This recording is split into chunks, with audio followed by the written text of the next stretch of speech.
EAC Lady Generals asin Mapua Lady Cardinals andam na sa opening kan NCAA Season 99 Volleyball Tournament sa Domingo, Abril 7. Uyan report.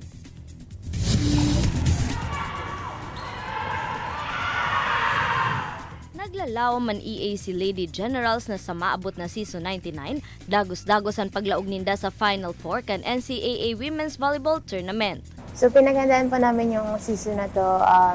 Nag-focus kami more on skills namin, syempre sa training.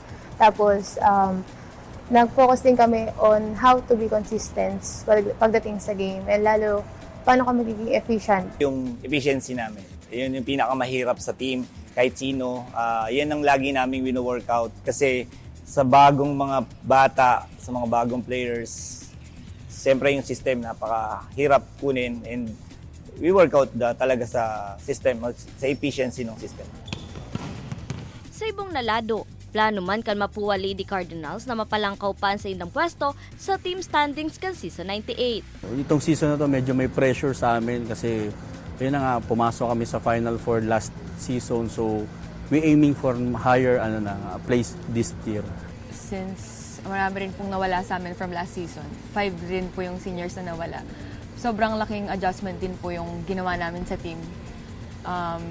Since puro bata nga po yung team namin ngayon, so mas kailangan namin nag-double time sa effort namin para mas mapuna namin yung pagkukulang namin from last season. This year, nagbago kami ng system doon sa pagdating namin sa mga skills na ginagawa ng mga players namin. So, medyo grateful din kasi na-adapt agad ng mga players namin yung mga sistema na yun. Alagad anuman ang maging resulta kan sa indang kampanya, piga asigurar kan EAC Lady Generals sa Mapua Lady Cardinals ang sarong kaabang-abang na season 99. Maabangan po na yung mga rookies na padating sa amin, mga 5 po ata sila.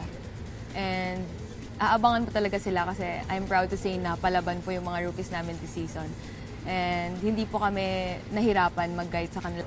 Kabang-abang po is siguro mas better kami than last season. Makikita nyo na mas pag-iigihan namin na mag-strive pa more pataas kasi nga nasa bottom kami. So mas ipupush namin yung team namin pataas. Pirang turog na sana bakbakan na sa volleyball court. Ang tabayanan ng NCAA Season 99 Indoor Volleyball Tournament sa maabot na Domingo, April 7, live sa GTV, alas 12 nin udto. Viva Mapua! Fuego Federal! Ini si Don Jimenez, Balitang Bicolandia.